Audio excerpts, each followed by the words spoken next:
Moi, ce qui m'intéresse, c'est l'idée qui est dans le livre Les mains libres de Paul Éluard. Cette idée que c'est le lecteur qui fait le bouquin, qu'il a les mains libres de tout interpréter comme il veut, qu'il n'y a pas une vérité, il n'y a pas une science, une méthode de la littérature. Les mains libres, ça a été publié en 1937, du coup c'était dans un contexte de Seconde Guerre mondiale, de nazisme.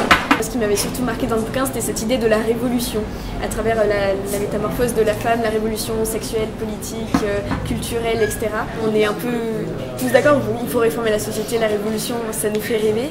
Et c'est un des moyens, peut-être, de militantisme, peut-être pas encore, mais qui veulent devenir, je pense, de faire lire des bouquins engagés. C'est plus un moyen qu'une fin au soi.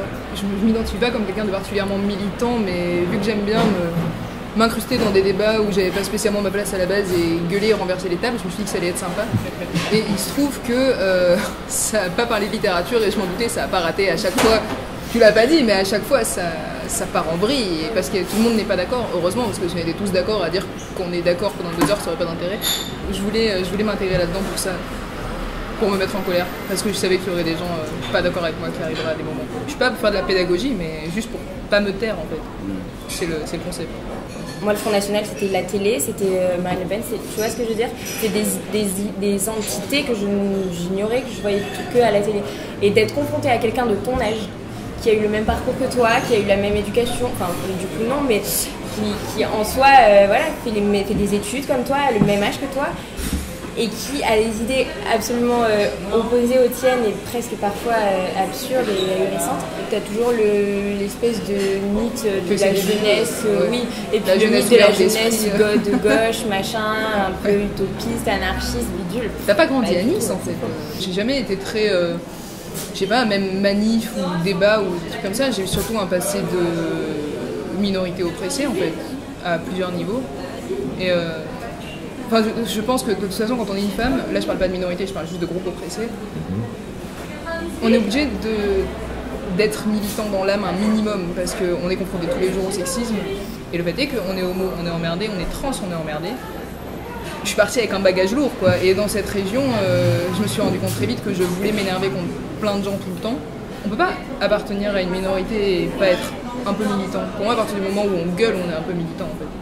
Ma famille, contrairement à la tienne, était plus du côté révolutionnaire, machin, gaucho, voilà, et à gueuler. Et j'ai eu quand même une grand-mère déportée à Auschwitz, et ce qui a fait que dès mon plus jeune âge, je n'ai pas compris j'ai pu comprendre cette haine de l'autre.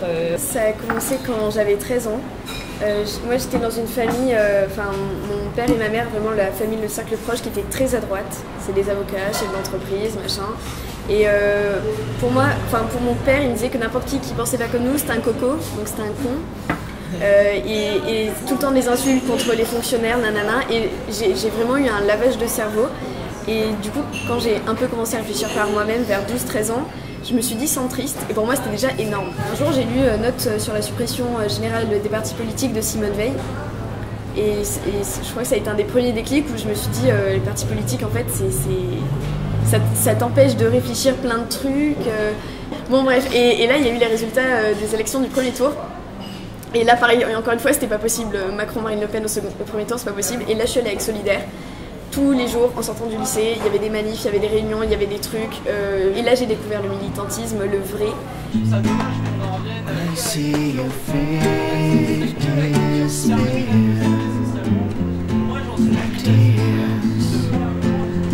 Récemment, vous avez organisé un débat donc, qui était sur le bouquin. Hop, je le sors et tout comme dans les vrais trucs. C'est bien.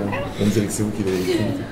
Donc sur la médiocratie d'Alain Deneau, ça vous semble important quand même que dans vos débats, justement, ce soit des vrais lieux de débat, donc qu'il y ait des gens qui puissent être, quel que soit leur bord politique d'ailleurs, très opposés dans les idées à des idées que vous portez ou qui sont importantes. En fait, il n'est pas du tout neutre et objectif. La médiocratie d'Alain Deneau, c'est de gauche, et c'est de gauche radicale. Mais j'ai pas envie de dire je suis de gauche. Bah j'ai un an, je ressemble aux gens qui disent j'ai pas envie de me dire féministe, là ça pue. Non. J'ai des idées de gauche. Si jamais je veux parler de façon à faire avancer un débat sur la cause féministe par exemple, je suis pour la non-mixité du débat, parce que je veux être avec des gens qui partagent mes idéaux et qui cherchent avec moi à améliorer la chose. Parce que c'est inévitable, si je me retrouve avec par exemple des membres du FNJ à un débat de ce style, il va y avoir des gens à faire avancer de façon beaucoup plus compliquée et handicapante sur le sujet, et ça m'intéresse pas. Je vais rarement dans des manifs, mais quand je vais dans une manif, on va dire dans une manif contre la manif pour tous, c'est pas pour que les gens de la manif pour tous se disent « Oh tiens, on est en fait oui, non, peut-être pas ». Non, c'est pour que les homos qui sont pas à la manif, enfin les personnes opposées se disent « On n'est pas tout seul ». Moi je me sens obligée quoi, quand il y a un mec en face de moi qui me sort je sais pas quelle connerie, je suis obligée. Et alors par exemple mon beau-père est du Front National aussi, et genre mais tout le temps on a les mêmes discussions en boucle, et je peux pas me taire alors que ça sert à rien hein. C'est peut-être aussi que j'adore Jean-Paul Sartre et cette idée que l'existence possède l'essence, mais enfin, ça peut paraître hyper optimiste. À Charlottesville par exemple, c'est un défilé nazi, et si j'avais été là-bas avec une batte de baseball ou j'en sais rien, j'aurais été pour casser du nazi. Je prends pas la violence, mais je la comprends et elle se justifie à mes yeux vraiment. Parce que on est des filles, et autres minorités encore, et on le ressent dans notre chair, ou même quand ça nous atteint pas personnellement et qu'on voit les réfugiés qui devant nous se font taper par les flics sans raison. Jeter des marches de l'équipe. Jeter des marches du palais de justice. Je sais pas si vous avez suivi cette histoire, il est tombé, voilà. Quand on a vu ça, mais on l'a ressenti dans notre ventre, dans notre cœur, c'est une explosion de colère, c'est le sang qui bavite, la violence, elle vient pas de nous à la base. Mais c'est bien qu'il y ait des gens prêts à faire de la pédagogie, je respecte tout à fait ça, et s'ils y arrivent, tant mieux. Mais j'ai fait partie de ces rangs-là, et je veux plus faire partie de ces rangs-là, et je pense qu'on a besoin de violence. D'abord on tape, après on parle. Je suis au Texas dans ma tête, c'est cool.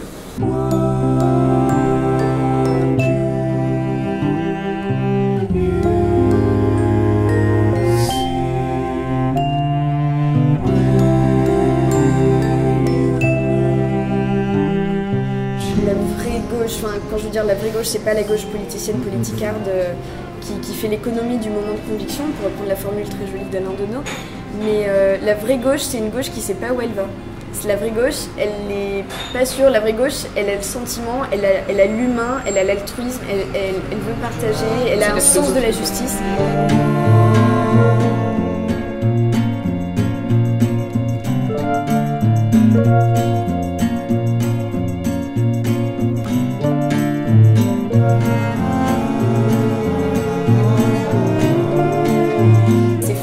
Solidaire 06. Je dis pas que c'est brutal, c'est fort. C'est que ce soit dans l'espoir que je ressens moi, ou l'amour de la lutte, ou quoi, quand je suis au milieu des manifs, on ressent des trucs forts quand même, des émotions.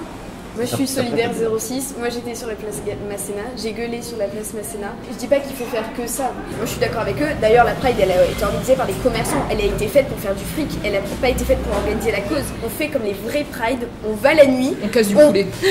On va sur la permanence des Républicains, on fait pipi devant, on gueule dans les rues où on sait que y a les cantons, ils ont élu Éric Ciotti, on y va dans les rues, là les petites rues, et on gueule parce qu'à la base les vrais Pride c'est comme ça. La politique elle part de l'agora, de la place publique, c'est le principe d'être dehors, d'être dans la place publique.